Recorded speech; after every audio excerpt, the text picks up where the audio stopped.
पोलिसांची चौकशी सुरू झाली, सभापतीमध्ये बसवा त्याला पहिला, तुम्ही मला बोलायला परवानगी दिली आहे, माझं पूर्ण ऐकू द्या, नंतर त्याला काय बोलायचं ते बोलू देत.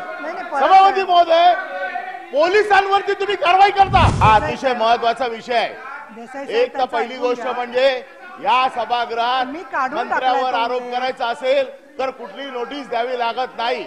या सभागृहात आतापर्यंत मंत्र्यांना राजीनामे द्यावे लागले, या सभागृहात आरोप झाले म्हणून. त्याच्यामुळे उत्तर द्या नंतर उत्तर द्या ना. सन्माननीय देसाई साहेब, मी तुम्हाला देणार आहे ना संधी, त्यांचं झालं की देणार संधी. या सभागृहात मंत्र्यांवर आरोप होऊन, मुख्यमंत्र्यांवर आरोप होऊन त्यांना राजीनामे द्यावे लागलेले आहेत, तेव्हा कधी नोटीस दिलेली नाही आहे, कधी कोणी नोटीस दिलेली नाही आहे. आणि म्हणून महत्वाचा विषय आहे की नोटीस न देता पण आरोप करता येतो. आता प्रश्न महत्वाचा असा आहे की जे एकनाथ खडसे यांनी सांगितलं की दाऊदशी संबंधित असलेल्या लग्नामध्ये हे सगळे लोक गेले, त्याच्यात पालकमंत्री गेले, त्याच्यात आमदार गेले, त्याच्यात नगरसेवक गेले. जर जर जर हे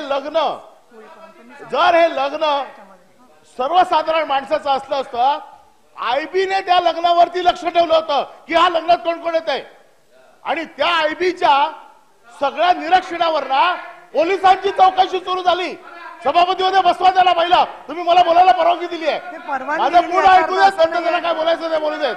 सभापती महोदय, पोलिसांवरती तुम्ही कारवाई करता. जे पोलीस लग्नाला गेले त्या पोलिसांची कारवाई करता. मग हे जे मंत्री, हे जे नगरसेवक, हे जे आमदार हे गेले, यांच्यावरती कारवाई नाही. नवाब मलिकांचं नाव मी आता घेत नाही, तरी देखील त्यांचा दाऊदशी संबंध होता, 19 महिने आतमध्ये ठेवलं, आणि जेव्हा त्या बाजूला गेले ताबडतोब त्याला सोडून दिलं. म्हणजे सभागृहाच्या सत्ताधारी मंत्र्यांना दाऊदशी संबंध ठेवायचा पूर्ण अधिकार मिळाला.